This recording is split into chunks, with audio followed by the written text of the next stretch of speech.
안녕하세요. 김동섭입니다. 2월 3일 아침 시작하도록 하겠습니다.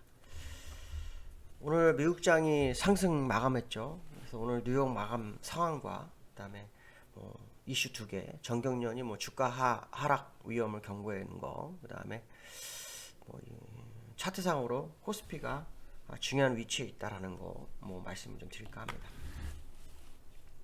일단 뉴욕 마감은 오늘 양시장 나스닥하고 그다음 다우 시장이 모두 상승을 했어요. 그렇지만 이제 상승폭이 막판에 한 0.5% 정도 줄어들고 끝났죠.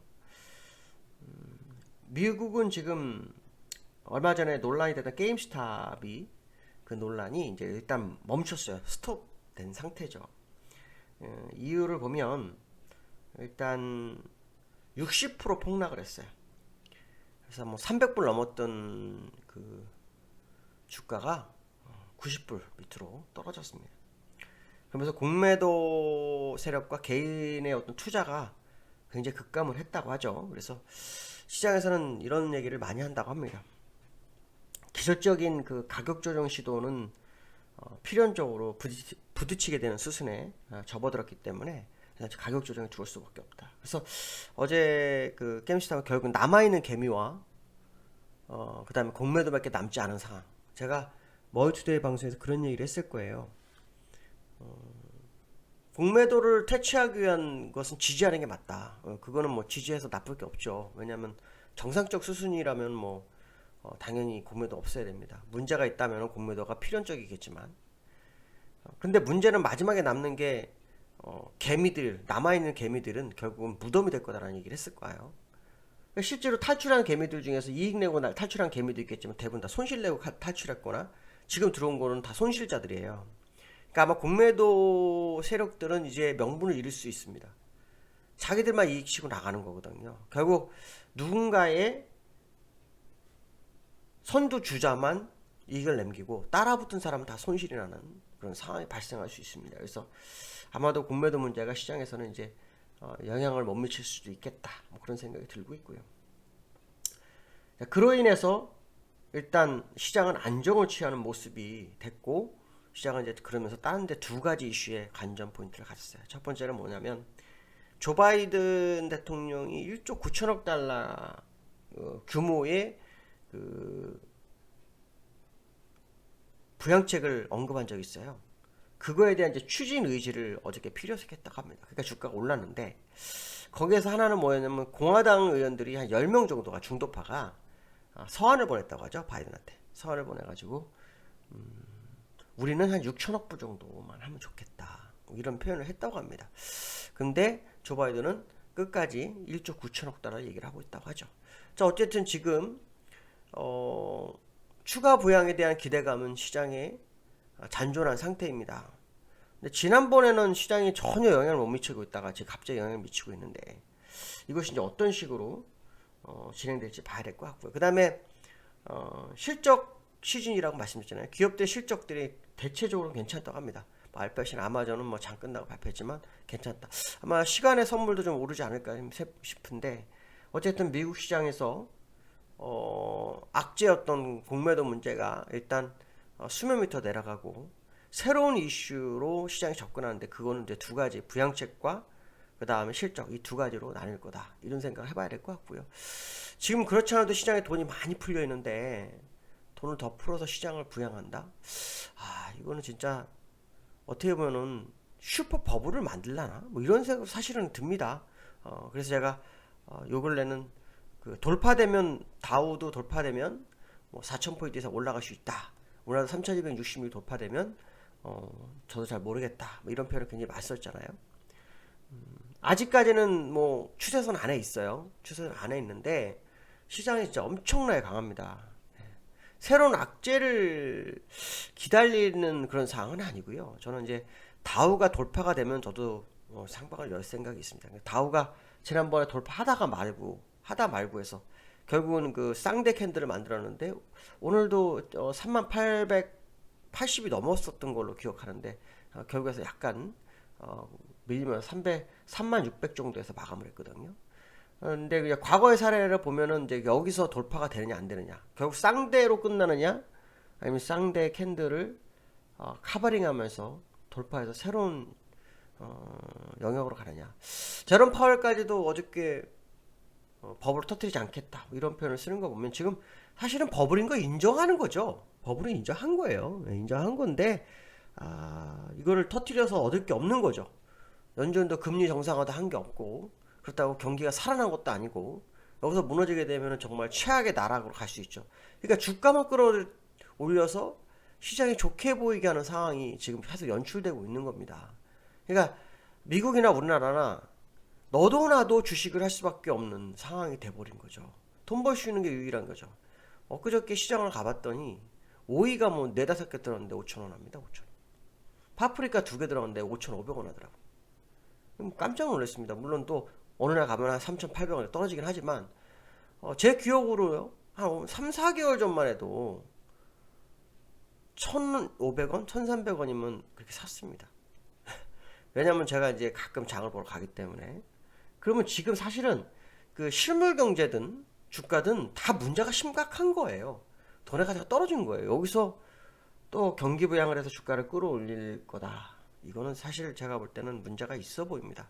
어쨌든 우리가 생각해야 되는 건 딱 그건 것 같아요. 제가 말씀드렸던 그 지수다가 넘어갔을 때는 그 지수가 다시 회귀하지 않는 선에서는 어쩌면 상방을 열지도 몰아야 되겠다라는 생각은 기본 마인드를 가지셔야 돼요. 왜냐하면 지금 상황에서 사실은 바로 내려오지 않으면 어떤 역포지션이 들어올지 모르는 건 사실입니다. 그래서 기술적 분석을 잠깐 볼게요. 자, 기술적 분석을 잠깐 보면 다우예요. 다우가 지금 어저께 거 업데이트가 안 됐어요. 오늘 새벽 거. 근데 3600 정도에 끝났어요. 그래서 요 음봉의 시가가 3600이에요. 그러니까 지금 시가를 카버링한 양봉이 나온 상태라고 보시면 됩니다. 그래서 요 상태의 모습을 보면은 이게 만약에 돌파가 됐을 때 이거는 상당한 상황이 되죠. 일단은 지난번 31,270까지 갔다가 무너졌기 때문에 31,270까지는 일단 열어놓고 보시는 게 맞아요. 저는 3880이라고 말씀드렸었는데 한번 갔다가 무너진 자리가 돌파가 돼야 되니까 31,270, 약 600포인트, 지수를 한 2% 정도 남아있는 상황이다, 이렇게 보시면 될 것 같습니다. 자, 두 번째로는요, 정경련에서 주가 하락을 위험을 경고를 합니다. 이 이유는 그거죠. 아까 제가 앞에 말씀드린 것처럼 뭐 물가도 올랐고 주가만 오르는 그런 상황이다라고 말씀드렸는데, 그 주가가 상승을 굉장히 많이 했는데 실물 경제와 괴리가 생겼다는 겁니다. 각 나라마다 조사 분석을 했는데 거의 다 똑같다는 상황이라는 거죠. 그러면 결론적으로 말하면 지금 시장은 의도적 상승이었을 확률이 굉장히 높은 거예요. 돈을 풀어서 유동성을 통해서 경기가 안 좋으니 돈 벌 곳이 주식밖에 없다, 그걸로 다 간 상황일 수도 있겠다. 그럼 경기가 회복되면 주식은 어떻게 될까요? 내려올 확률이 높겠죠.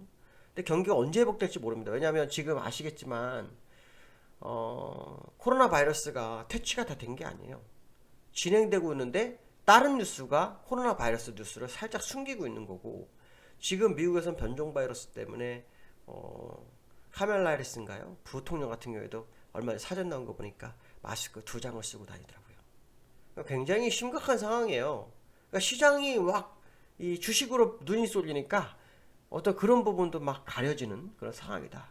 분명한 것은 뭐냐면 주가가 바로 될지 안 될지는 모르죠. 그러나 실물 경제 주가는 괴리가 생긴 건 맞죠. 그래서 그런가요? 모건 스탠리도 그런 얘기를 했습니다. 기업의 이익이 떨어진다면 S&P 기준으로 8% 이상은 빠질 확률이 높다, 뭐 이런 얘기를 하는데, 일단 오늘 뭐 실적 발표되는 거 보니까 발표된 기업도 일부 괜찮은 상황은 맞습니다. 그러나 문제는 뭐냐면 일부 기업인지 전체 기업이 현 상황인지 이거는 확인해야 되겠죠. 자, 세 번째로는요, 어저께 코스피가 20일선 돌파를 시도했어요. 어제 코스피가 20일선 돌파를 했습니다. 그러는데 장 끝날 무렵에 코스피는 20일선 밑에서 끝났어요. 오늘 미국장이 상승했기 때문에 아마 20일 위에서 시작할지는 봐야 될 것 같습니다. 아마 가능성이 상당히 높죠. 보시면은 데드 크로스가 났었고요. 어저께 5일선 밟고 양봉을 세웠다가 윗꼬리 맞고 절반 정도 되돌리고 끝났습니다. 원체 변동성이 시장이 굉장히 크기 때문에 사실은 우리가 이거를 다 알 수는 없어요. 알 수는 없는데 분명한 것은 뭐냐면 시장의 주도자는 위로 올라오자는 의지를 또 한번 보였죠. 그래서 현재는 이제 비추세 구간입니다. 요 바닥과 지금 보시면 요 저점과 요 고점에 비추세 구간에 갇혀 있는 상황. 그래서 추세를 이탈했다가 다시 올라온 상황이니까 상단선까지도 흘러갈 수 있겠죠. 33,200까지. 아까 아침에 전 말씀한 것처럼 처음 말씀하신 3260 넘어간다면 사실은 어디까지 갈지 모릅니다. 그거는 연봉이 완벽하게 뚫리는 거기 때문에 그렇습니다. 그렇기 때문에 이런 부분들을 생각한다 그러면 시장이 쉽지 않은 건 맞습니다. 내려오든 올라가든 한번 변동이 생기면 엄청날 거다라는 생각하는데요. 아까 말씀하신 수급이 별거 없다. 그 얘기는 무슨 말이냐면 어제 아침 방송에도 말씀드렸는데 마지막에 이렇게 끝났어요. 마지막에 뭐 외인 1900억, 개인 1800억 매도하고 기간 뭐 별거 없이 끝났는데 주가는 아시겠지만 40포인트 1점 거의 뭐 4%로 정도 올라서 끝났습니다. 그러니까 지금 수급은 거의 없는 상황이다. 수급이 없는 상황에서 주가가 오른다. 저는 이거에 대해서 굉장히 부담스럽습니다. 왜냐하면 기본적으로 베이스 깔리는 게 수급이거든요. 그러니까 지난번에 그 주가가 고점에 내려올 때는 정말 매도가 엄청나게 많았는데 올라갈 때 수급이 없다. 그러면 수급 공백이 굉장히 많다는 거고 누군가 의지가 있다면 주가는 뭐 올라갈 수밖에 없죠. 또 미국에서 어저께 은값으로 뭐 난리 나고 하루 종일 뭐 은값비도 공매도고 개미가 몰렸네 뭐 이러는데 결국 은값 10% 폭락한 거 아시죠? 이게 안 됩니다. 이게 그러니까 누군가의 주동에 의해서 시장을 움직였지만 현실에 가보면 손실나는 개미가 더 많아지는 게 맞을 거다. 이런 생각 해봐야 될 것 같습니다. 오늘 수요일인데요. 미국장 영향해봐서 오늘 상승해서 출발하는 확률이 높은데 어느 선에서 끝나는지 좀 지켜보셔야 되지 않을까 이렇게 말씀드릴 수 있을 것 같습니다. 자, 오늘도 하루 시작입니다. 기분 좋은 하루가 되시고 승리하는 하루 되시기 바라겠습니다. 감사합니다.